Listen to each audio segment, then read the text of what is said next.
Hello students, आपका स्वागत है आपके अपने channel physics with Suman Rathore ma'am में।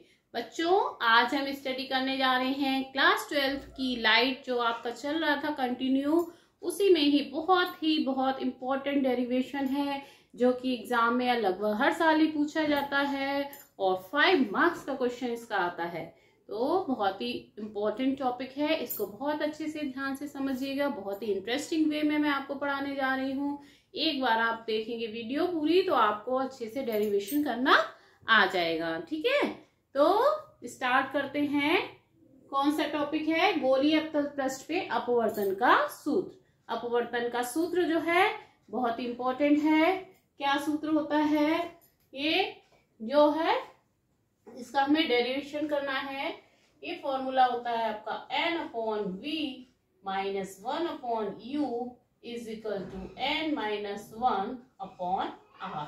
बहुत ही इंपॉर्टेंट डेरिवेशन है, इसको आप अच्छे से ध्यान से देखिएगा। गोलीय पृष्ठ है, उस पे जो है हमको अपवर्तन के लिए फॉर्मूला ड्राइव करना है।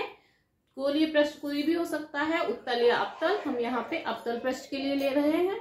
एग्जाम में आपके ऐसे ही क्वेश्चन आ जाता है, गोलीय पृष्ठ के लिए या उत्तल अथवा अवतल कोई से भी पृष्ठ के लिए अपवर्तन का सूत्र आपको फाइंड आउट करना होता है। तो आइए स्टार्ट करते हैं। तो बच्चों, हमने एक गोलीय पृष्ठ लिया हुआ है। कौन सा पृष्ठ लिया है हमने? अवतल पृष्ठ लिया हुआ है। ये एक कांच का अवतल पृष्ठ है जो दो माध्यमों को पृथक करता है, एक वायु और दूसरा माध्यम है आपका कांच। वायु कैसा है आपका? विरल माध्यम है, और कांच जो है कैसा होता है? सघन माध्यम वायु की अपेक्षा। ठीक है, इसका अपवर्तनांक हमने लिया n1 और इसका अपवर्तनांक लिया n2। तो SO, SP और S' एक गोलीय पृष्ठ है, अवतल पृष्ठ है जो दो माध्यमों को पृथक कर रहा है, वायु और कांच को। ठीक, और ये P इसका जो है ध्रुव है और ये इसकी क्या है? मुख्य अक्ष है OP। ठीक, और OP पे यहाँ पर हमने ये कोई बिंदु वस्तु ली हुई है O। ठीक, अब O से हम जो एक रेखा ले रहे हैं जो पृष्ठ पे आपतित हो रही है, वो हम क्या जानते हैं कि अगर विरल माध्यम से सघन माध्यम में जाएगी तो अविलंब की ओर झुक जाएगी। तो यहाँ पर हमने CAN एक अविलंब जो है पृष्ठ के ऊपर खींचा हुआ है, जो C वक्रता केंद्र से होते हुआ जा रहा है। तो जब ये आपतित किरण OA जो है पृष्ठ पे आपतित हुई तो ये देखिए CAN क्या है? अविलंब है। तो वो किरण जो है सीधी ना जाकर क्या होती है? अविलंब की ओर झुक जाती है। ठीक है, विरल से सघन में गई तो क्या हुआ? अविलंब की ओर झुक गई। ये OA किरण जो है कैसी डायरेक्शन में निकल गई? AB डायरेक्शन में, अविलंब की ओर झुकती हुई निकल गई। ठीक, अब दूसरी किरण एक जाएगी, वो इस पे पृष्ठ के कैसी जा रही? अविलंबवत जा रही, वक्रता केंद्र से होती हुई जा रही, अविलंबवत जा रही है। तो उसमें कोई अपवर्तन नहीं होगा, वो सीधी ही बिना अपवर्तित हुए निकल जाएगी। तो एक किरण ये गई और एक ये गई। अब इन दोनों किरणों को हम पीछे की ओर बढ़ाते हैं। तो ये देखिए AB को हमने पीछे की ओर बढ़ाया और ये वाली किरण को पीछे लाए, तो ये कहाँ पे मिली? I पर मिली। तो I पर क्या बन गया? O का प्रतिबिंब बन गया। जहां दो किरणें मिलती है वहां क्या बन जाता है? प्रतिबिंब। तो O का प्रतिबिंब कहाँ बन गया? I पर बन गया। C क्या है? वक्रता केंद्र है। और ये देखिए A से एक हमने अविलंब खींच लिया है AM, जिसकी ऊंचाई कितनी ली है? H ऊंचाई है। ठीक है, अब देखिए ये किरण जो है आपतित हुई है, ये इसका अविलंब है। तो अविलंब और आपतित किरण के बीच का कोण क्या कहलाएगा? आपतन कोण I। तो ये कोण हो गया आपतन कोण I। ये परावर्तित किरण है, सॉरी अपवर्तित किरण है, अपवर्तन हो रहा है, यहाँ पे माध्यम चेंज हो रहा है। ये अपवर्तित किरण है और ये अविलंब है, तो इनके बीच का ये कोण ये क्या कहलाएगा? आपका अपवर्तन कोण R। ये क्या हो गया? अपवर्तन कोण R हो गया। ठीक, अब ये देखिए ये I हो गया, ये R हो गया। अब ये R, ये भी R ही होगा यहाँ पर, है ना? ये क्या है? शीर्षा विमुख कोण है, तो ये R है, तो ये भी आपका अपवर्तन कोण R होगा। ठीक, अब यहाँ पे देखिए ध्यान से 3 त्रिभुज बन रहे हैं। ये वस्तु है और ये प्रतिबिंब और ये अविलंब, और ये देखें यहाँ पे ये हमने एक AM अविलंब खींचा हुआ है। तो एक त्रिभुज ये, एक ये और एक ये, 3 त्रिभुज बन रहे हैं। तो वस्तु का हमने मान लिया जो ये आपतन हो रहा है, आपतित हो रही है किरण, ये अल्फा डिग्री का कोण है। ये कितना मान लिया हमने? अल्फा, ये प्रतिबिंब का ये बीटा, और ये आपका गामा है। ठीक, अल्फा बीटा गामा। ठीक, तो ये लैंग्वेज समझ में आ गई। आपको क्या लिखना है कि जो है एस पी एस डैश एक जो है अपवर्तन अवतल जो है पृष्ठ है, जो दो माध्यमों को जो है विभाजित कर रहा है। इधर का माध्यम जो है वायु है जिसका अपवर्तनांक n1 है, इधर कांच है जिसका अपवर्तनांक n2 है। ओ से एक आपतित किरण जा रही है जो अपवर्तन के पश्चात AB डायरेक्शन में निकल जाती है, दूसरी किरण अविलंबित जाती है, वो सीधी निकल जाती है। दोनों को हम पीछे मिलाते हैं, वो I पर मीट होती है, I पर जो है O का प्रतिबिंब बन जाता है। CAN एक जो है अविलंब है, C वक्रता केंद्र है और P इसका ध्रुव है। अब देखिए दूरियां, आप देखिए वस्तु की ध्रुव से दूरी, वस्तु की ध्रुव से दूरी क्या होती है, इसको हम किससे लेते हैं, U से। ये दूरी क्या हुई, U। अब इधर की है, इस साइड की दूरियां हमेशा क्या में रहती है, माइनस में रहेंगी, तो माइनस U। ये प्रतिबिंब है, प्रतिबिंब की जो है ध्रुव से दूरी कितनी हो जाएगी, वस्तु की U, प्रतिबिंब की क्या होगी V, ये आपकी V हो गई। ये वक्रता त्रिज्या है, वक्रता त्रिज्या, वक्रता केंद्र की ध्रुव से दूरी क्या हो गई R। ये तीनों दूरियां माइनस में ली जाएंगी। ठीक है, अब देखिए इसमें हमें त्रिभुज देखने हैं। ये देखिए पहले हम त्रिभुज देखेंगे, ये है आपका OAC। ठीक, OAC त्रिभुज आप देखिए ध्यान से। OAC त्रिभुज में क्या है, देखिए OAC, इसको हम इधर यहाँ पे बना देते हैं तो आपको क्लियर हो जाएगा। ये OAC, ये है A ऊपर का पॉइंट, ये है O और ये C, OAC ये बना दिया हमने। ठीक है, ये है C।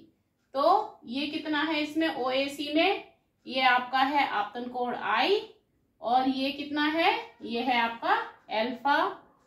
ठीक, और ये देखिए ये बहिष्कोण बन रहा है, ये वाला इस त्रिभुज का ये बहिष्कोण बन रहा है, ये क्या है गामा, क्या है गामा। तो बहिष्कोण जो है त्रिभुज के दो अंतःकोणों के योग के बराबर होगा, ये आप अच्छे से जानते ही हैं, इससे पहले डेरिवेशंस में भी ये हम यूज कर चुके हैं। ठीक है, तो हम क्या लिखेंगे का निगमन, हम लिखेंगे कौन सा त्रिभुज ले, OAC त्रिभुज OAC में, OAC में क्या लिखेंगे हम, gamma is equal to, gamma बहिष्कोण है किसके योग के बराबर होगा, अल्फा प्लस I के इक्वल होगा।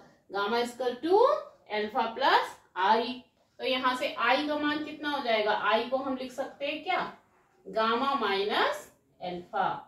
I को क्या लिखते हैं, गामा माइनस अल्फा। ठीक, अब ऐसे ही ये दूसरा वाला त्रिभुज ले हम, OAI, कौन सा त्रिभुज ले, OAC ले लिया हमने, ये ले IAC त्रिभुज IAC। इसको हम बनाते हैं यहाँ पर देखिए, ये इस तरह से। ठीक है, ये हमने लिया I, ये हमने लिया A और ये हमने लिया C। ये कितना है, गामा है, ये कितना है, बीटा है, ये कितना है, बीटा है, और ये ऊपर वाला कितना है, R है। तो इस त्रिभुज में भी हम देख रहे हैं गामा इसका बहिष्कोण है, अंतःकोण है बीटा और R। तो गामा किसके इक्वल हो जाएगा, बीटा प्लस R के। हम लिखेंगे त्रिभुज IAC में gamma is equal to beta plus R। तो यहां से R बराबर क्या लिख देंगे हम, गामा माइनस बीटा। ठीक, तो I और R के मान हमें ये मिल गए। ठीक, अब स्नेल का नियम, स्नेल का नियम तो आप जानते होंगे, स्नेल के नियम से क्या होता है, ये अपवर्तन के नियम दोनों हम पढ़ा चुके हैं। द्वितीय नियम स्नेल का नियम कहलाता है, साइन I बटे साइन R बराबर N2 बटे N1, या इसे N भी लिख देते हैं। ठीक है, N2 क्या है, इधर उधर माध्यम का अपवर्तनांक, N1 ये दूसरे माध्यम का अपवर्तनांक। ठीक, अब यदि जो है ये व्यास इसका दर्पण का क्या हो, बहुत कम हो, यदि पृष्ठ का व्यास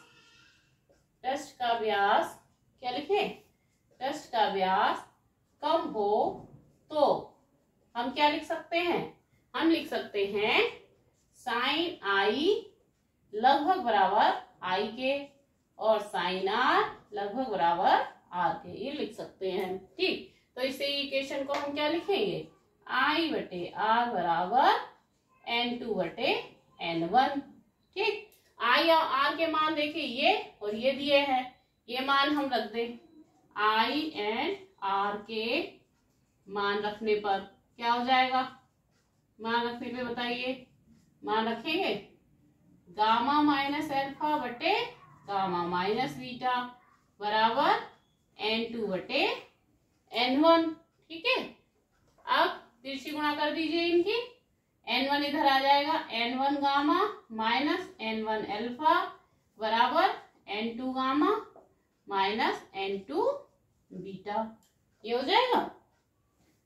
देखिए इसको इधर अरेंज कर दें, यहाँ पर इसको हम सॉल्व करते हैं आगे।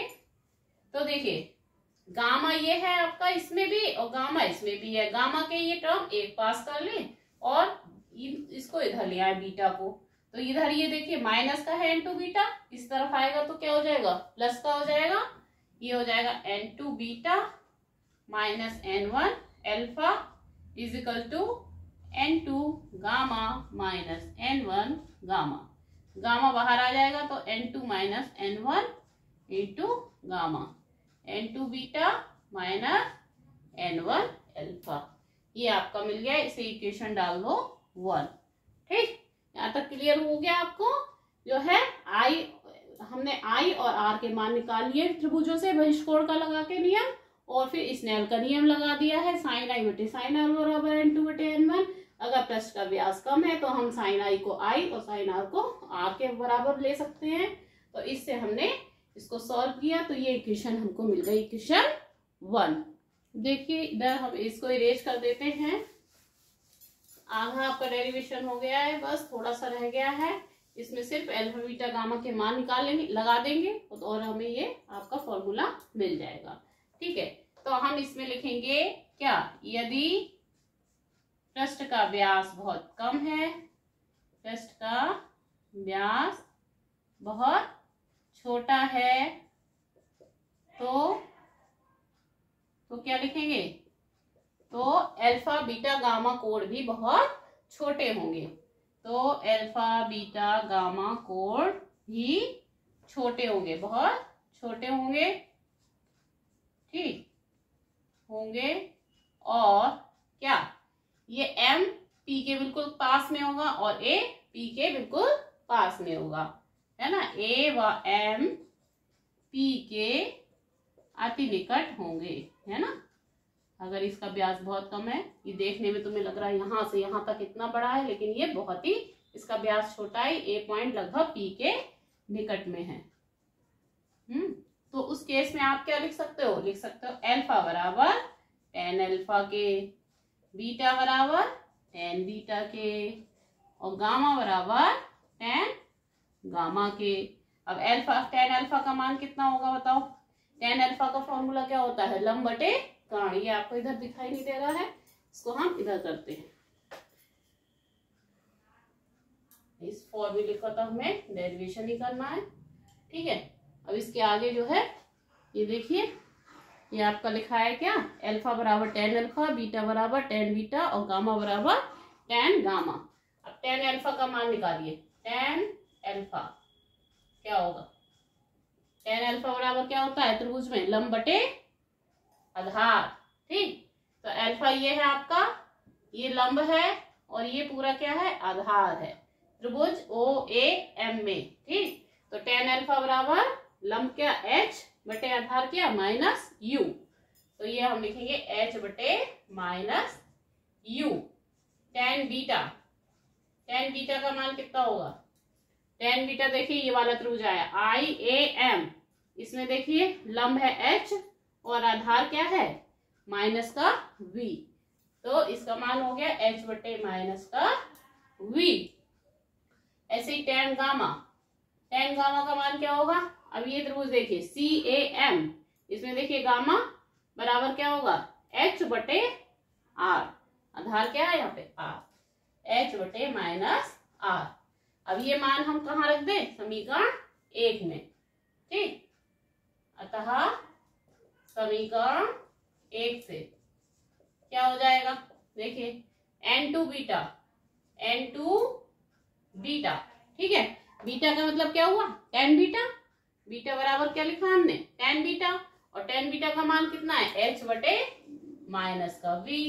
सारे मान ऐसे ही रख दे हम, अल्फा बीटा गामा के मान ये जो निकाले हैं, ठीक, minus n1 alpha minus n1 alpha, alpha का मान क्या है h बटे माइनस का u, क्या है h बटे माइनस का u।